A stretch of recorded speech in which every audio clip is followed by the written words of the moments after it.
Tonight on SportsDesk, the NCAA is considering making changes to whether student athletes should be paid. Our reporter Ellie Perigo spoke with UM Director of Athletics Blake James to find out more. Plus, Hurricanes Hoops is gearing up for a new season at the Watsco Center. Our analyst will preview what's in store for the 2019-2020 campaign. And one Canes baseball player is reaching new heights for his family. All that and more. SportsDesk starts right now.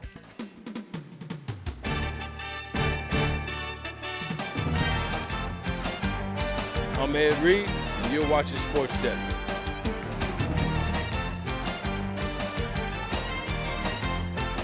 Hi, I'm Jim Kelly, former UM guy. You're watching SportsDesk. What's up? I'm DJ Williams, and y'all watching SportsDesk.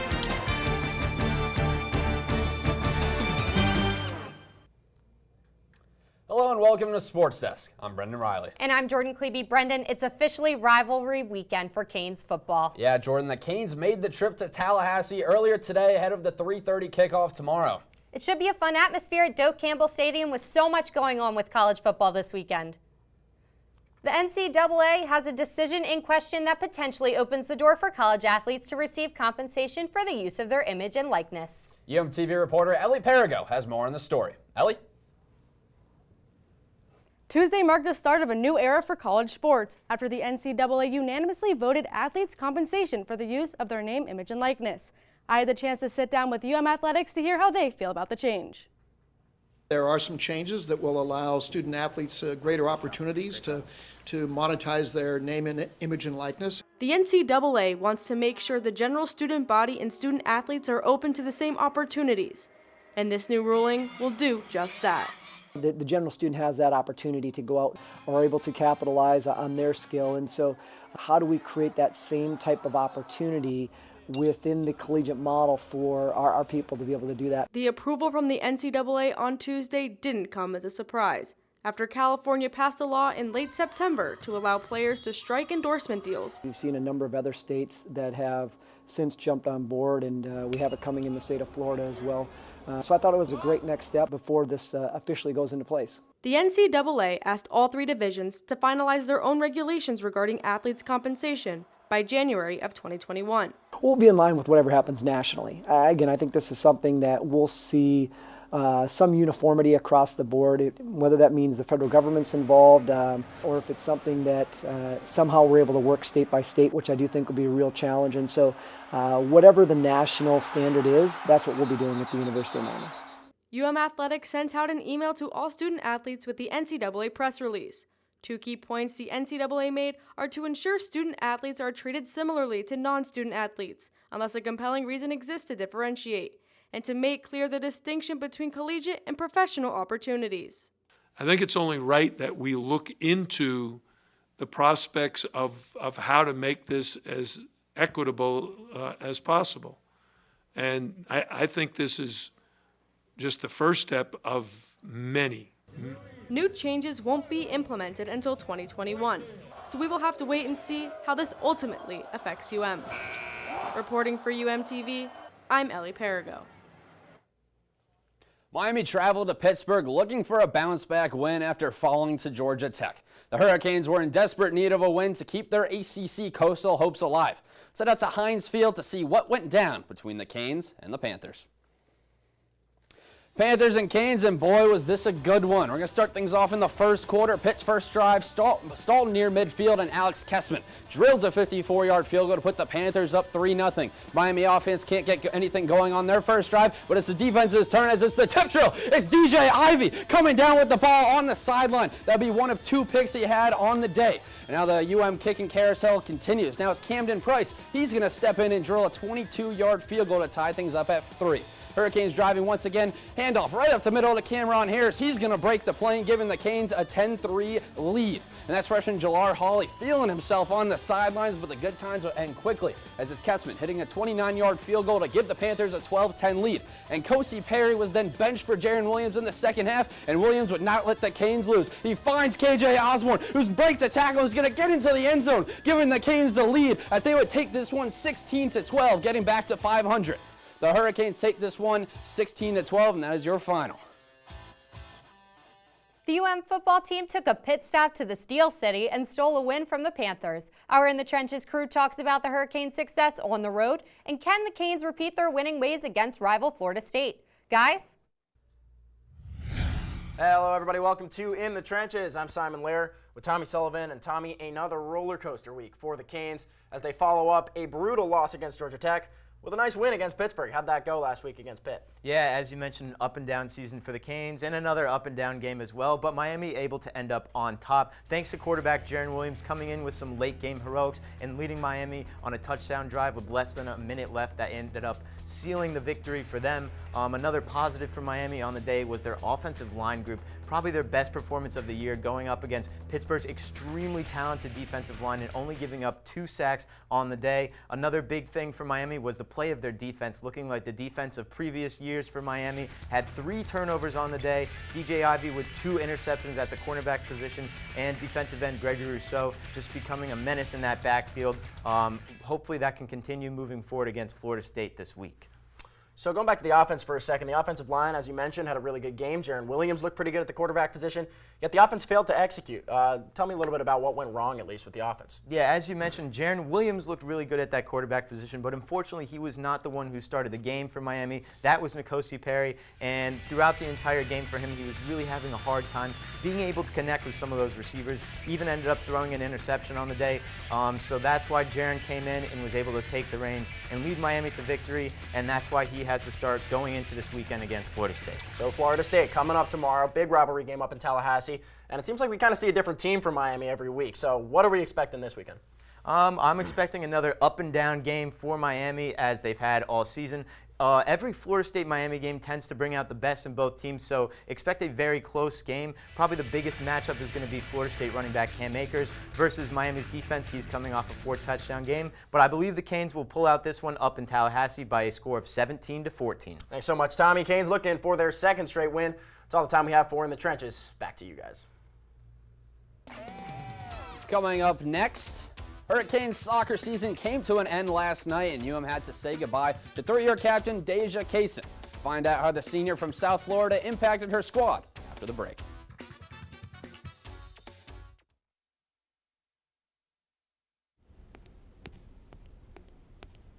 There. Can I tell you a cat joke? Just kidding. Why did the girl ask the mushroom to dance? Because he was a fun guy. What do you call a pig that knows karate? Pork chop. Why was the basketball court all wet? Why? Because the players kept dribbling all over it. Can I tell you another one? So how does a tissue dance? Put a little boogie on it. What's Beethoven's favorite fruit? Banana. What is a boxer's favorite drink? Fruit punch.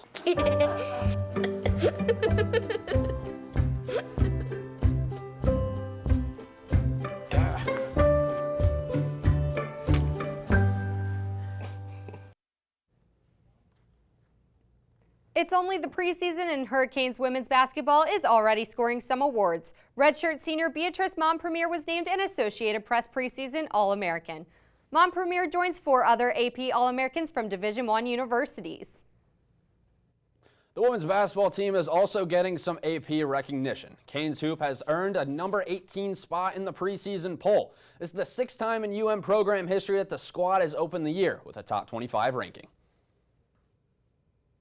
Both basketball teams played in their exhibition games this week and are gearing up for their regular season. Our Hurricane Hang Time crew is here to tell you what they expect to see from both teams. Guys?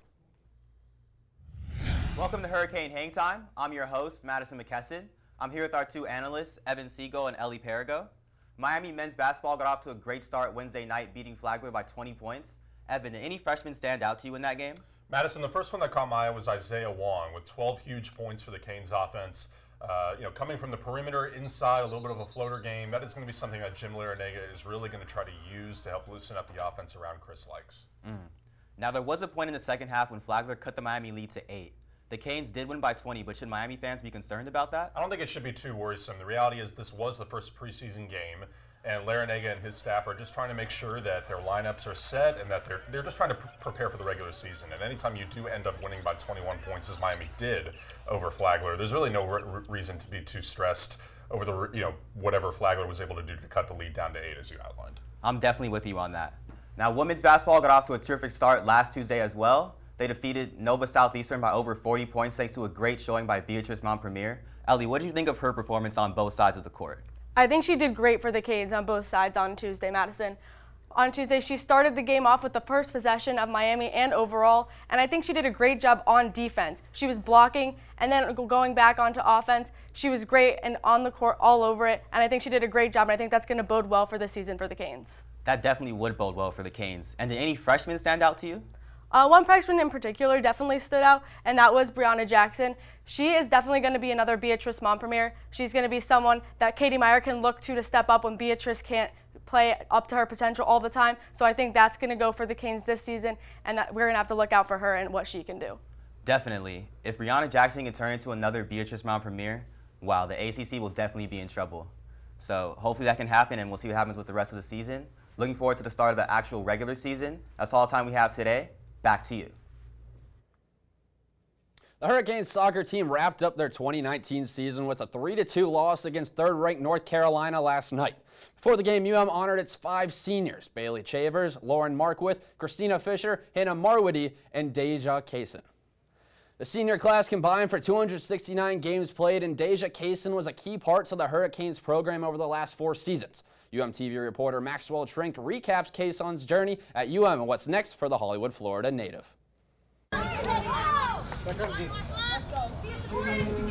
3-year captain Deja Kaysen is soaking up the end of her collegiate career. Just gonna take everything one moment at a time and just embrace it. The vocal left back has been a true leader in her 4-year UM career, seeing obstacles as objectives. Most players go out of their way to do what's comfortable and get the ball back to their right foot. Deja goes out of her way to be uncomfortable so that she can be better in the heat of the moment in the games. The senior went to American Heritage High School in Plantation, Florida, where the idea of continuing to play soccer took root. Division I coaches showed significant interest in recruiting the South Florida native. I wanted to play college soccer, but I didn't know what level I would make it at. So it's kind of like them reaching out to me saying, oh, you're good enough, and that kind of instilled the confidence in me too. And 4 years later, Deja Kaysen is the loudest person on the pitch for the Miami Hurricanes. She's really good about making sure that when something is off or needs to be adjusted, she tells them. Definitely vocal, just so much energy, a lot of enthusiasm, always keeping people on top of it, and also a lot of skill and composure to the game. She always knows where the ball needs to go. She knows the game and she knows what needs to happen. And while Kaysen may not be with the Canes next year, she's hoping that her legacy will remain with this team. I'd want the girls I was captain for this year to basically say next year, be like, hey guys, Deja wouldn't have allowed that, or this is what Deja would have done. And Kaysen certainly has left her impact. Reporting for UMTV, I'm Maxwell Trink. Up next, Hurricanes volleyball head coach Jose Canogandara is nearing UM history and looks to finish the season strong. We take a closer look at his historic run in Coral Gables after this. And now it's time for some trivia. The Hurricanes football team has won back-to-back games against Florida State. When was the last time Miami won 3 straight games over the Seminoles in the regular season? Is it A, 1992 to 1994, B, 1995 to 1997, C, 2002 to 2004, or is it D, 2007 to 2009? Find out the answer after the break.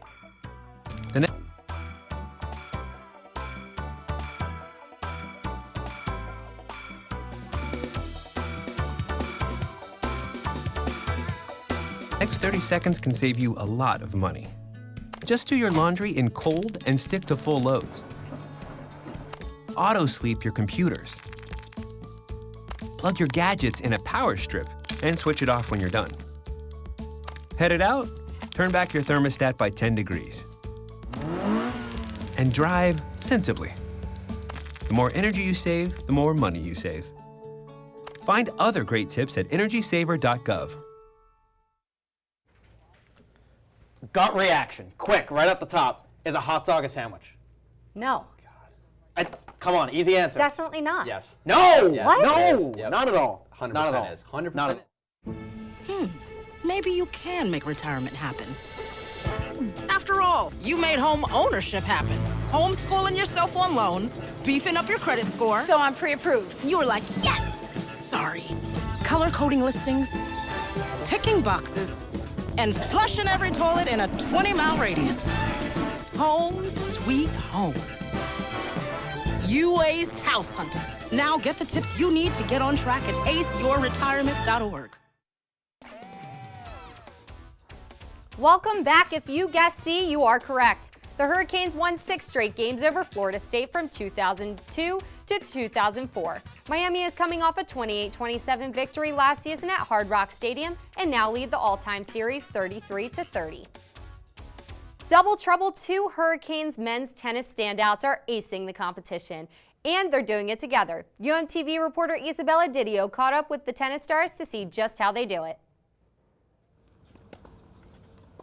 Benjamin Hannestad and Franco Albone didn't anticipate playing together this season, but when the coaches decided to play them as a doubles team, it worked out. Yeah, coach, he just put us in for experimenting. He didn't know it was going to work out, but in Georgia we did a really good tournament, and he really likes a lot of the things we were doing. In our first tournament that we play together, we felt like we can be a good team. We can play a high level. This past weekend, the pair won the ITA Southeast Regional Championship 7-6, 7-6. In the second set, the team was up 5-3, but was forced into a tiebreaker, which they won 8-6. The last set was a tough one. We had a lot of chances, obviously, from serving it out at 5-3 and not holding serve from 30 love up. The doubles partners have earned an automatic bid into the 2019 ITA National Fall Championship in Newport Beach, California next week. I'm not going there just for experience. We think that we are a great team and we can do very good things there. Both players emphasize the compatibility they have on and off the court. His energy is really high every time, and that helped me a lot to be energetic. We have a good time. We know when to be serious, know when we can laugh, so the tension drops a little bit and we execute better and just having fun out there. As for the rest of the year, the two don't know if they will be playing together, but they certainly wouldn't pass up on the opportunity. Reporting for UMTV, I'm Isabella Didio. From one milestone to another, head volleyball coach Jose Keno Gondara has rewritten the history books in Coral Gables. Next on Gondara's agenda, establishing a powerhouse in the ACC. I sat down with the 7-year head coach about his journey to Miami. Well, Hurricanes volleyball head coach Jose Keno Gondara might be moving up the record list. To him, it's barely even resonated with him. I'm so consumed in the season and what we are looking to accomplish that I'm sure there will be a time in the offseason where I'll sit back and realize where that is at. Gondara is a part of the University of Washington's coaching staff for 8 years. But even though he enjoyed Washington, he was ready for a change. And we had some great seasons there. I wasn't really looking to move on until the right job came up. So after so many years at Washington and started a family, I felt like I started looking, and this certainly was the right place. Gondara is in his 6th season at UM and passed Cheryl Holt for 2nd all-time in wins. For senior Bridget Wallenberger, she's happy that she's along for the ride. I'm just happy to be a part of his process. Like he's just a great coach, and I guess it shows off with his hard work, and I'm really happy for him. Transfer standout Janet Kalaniuvalu, what stood out to her about Gondara was his commitment to helping her not just be another player in the program and his laid-back coaching style. We watched film on myself, and he told me he would help me to become a better player, which was something that a lot of other coaches didn't necessarily say that they were going to change me, but that I was just going to come into their program. But that he's able to get all the information across that he needs to, and he's very patient with every single player. While personal accolades might be great, Gondara knows that the team still comes first. We've never won a conference championship here, and I would like to do that in the near future, and then just continue to develop into a program that is recognized nationally. Coach Gondara now sits second all-time at 120 wins, and he looks to get closer to the all-time wins leader, Nicole Langton-Welsh, at 243. He has a chance to add another win to his tally this Sunday against Virginia Tech. Canes baseball got a taste of what's to come in the spring. Miami hosted FAU in a 12-inning exhibition game last Saturday. The Hurricanes defeated the Owls 7-4, led by a pair of home runs by infielders Tyler Page and Anthony Villar. The MLB season just ended, but baseball fans will not have to wait much longer to catch another game. The Hurricanes are gearing up for their annual Orange and Green World Series, and all eyes are on lefty JP Gates. Our very own Marcello Corelli has more. After coming up just short of an NCAA championship, Canes baseball is already working hard in preparation for the upcoming spring. But last season, one player heavily contributed to their success as a two-way player. His name, JP Gates. I love baseball, I love watching it, I love playing it, and I was committed to it, and that's what I wanted to do in my life. JP's impressive pitching and hitting display could not have happened without his ability to step into difficult situations and his drive to improve every day. I hit pretty good up in Mississippi, kind of just trying to help the team any way I can. I'm just blessed to be here and be able to do both. Yeah, he's always out here during early work, staying after for late work, doing hitting. He's always working hard on his hitting standpoint. He's definitely a team player because whatever you need, he's going to do. Being the best he can be on the field isn't all that JP aims to do at UM. He thinks it is just as important to get a degree, which has not run in his family. I don't really come from a huge background of schooling and stuff. I'm actually the first person in my family to go to college. This is actually a huge thing for me. But most importantly, Gates is a joy to be around with an inspiring attitude in the dugout and beyond. He definitely wants his teammates to do great on the field. Whether he's doing great or not, he wants everybody to play good around him and play good for him. He just loves to have fun. He's always laughing. He's never really down. He just loves to be around his teammates. It seems like JP Gates' athleticism and persona has already rubbed off on his teammates as they look to play up to their high expectations this season. For UMTV, I'm Marcello Corelli. Still ahead, the New England Patriots have been the powerhouse of the NFL for years, but it seems like something special is brewing in Foxborough. Our head-to-head crew debates whether they can keep up the success after this. Maybe you can make retirement happen. After all, you made this vacation happen. Double points with every purchase. Cleverly merging promotions. Love it. Cross-referencing travel sites. And booking all your flights with those... Vouchers. I got us bumped. They were like, oh. But now they're like... Aloha. You aced this vacation. Now get the tips you need to get on track at aceyourretirement.org. Patriotism. It inspires passionate debate. It's worn like a badge of honor with good reason, because it means love and devotion for one's country. But what really makes up this country of ours? It's the people. To love America is to love all Americans. This year, patriotism shouldn't just be about pride of country. It should be about love. Love beyond age, sexuality, disability, race, religion, and other labels. Because love has no labels.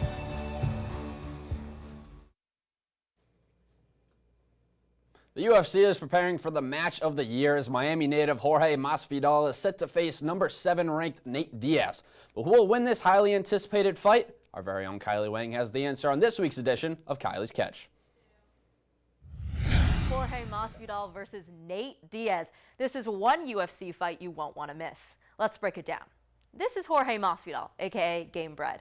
He's a 34-year-old Miami native and he owns the record for the fastest knockout in UFC history, which, let me tell you, was something to watch. He knocked out Ben Askren in 5 seconds with a flying knee in his last fight. Masvidal is 34-13 in his 47 professional matches with 15 knockouts. At 5'11" and 170 pounds with a 74-inch reach, he's at welterweight status. His style of fighting combines wrestling with quick striking blows.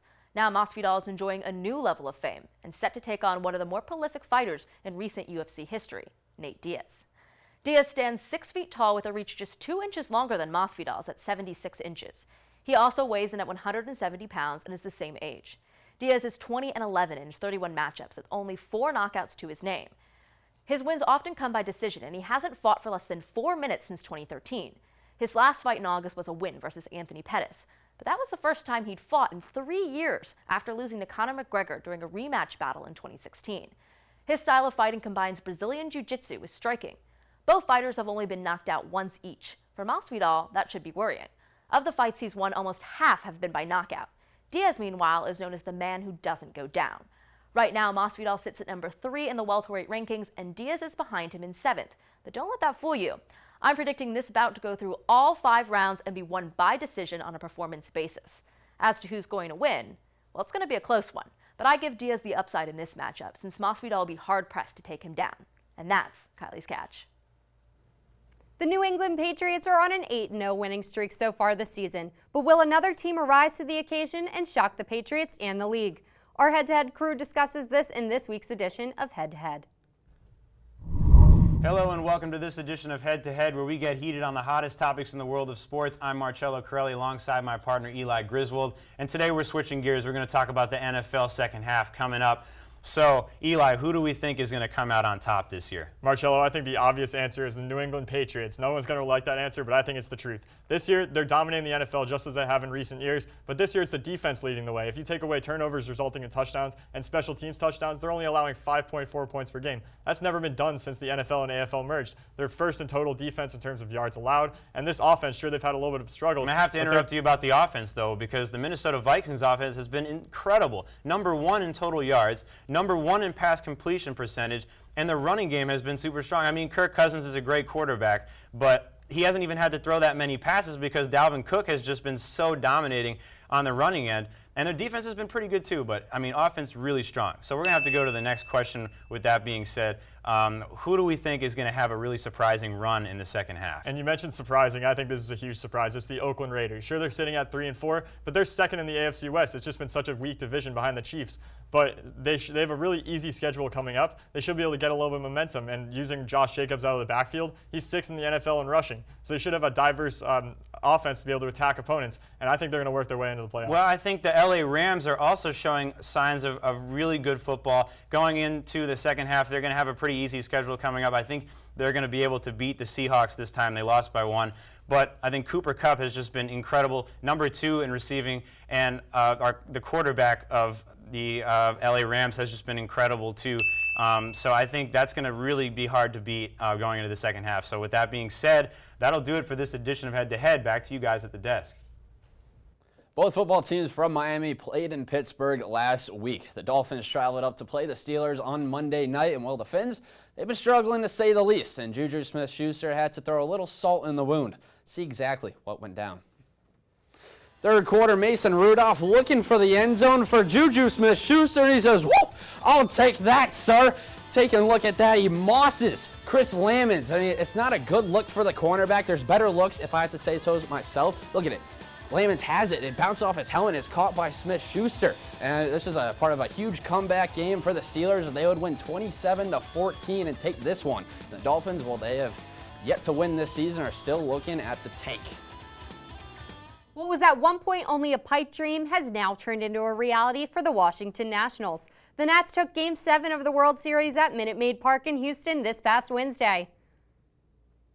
Daniel Hudson, a pitcher who was jobless just back in March, throws the last pitch, and Houston, we have a problem. The Nationals have won the World Series for the first time in franchise history, defeating the Houston Astros in Game 7 with a final score of 6-2. Big win for the Nats, not just for the team, but also for the fans. You see the raw emotions coming out as they cry tears of joy. This win has been a long time coming for the nation's capital. 95 years to be exact. The Nationals get to bring home the victory to D.C.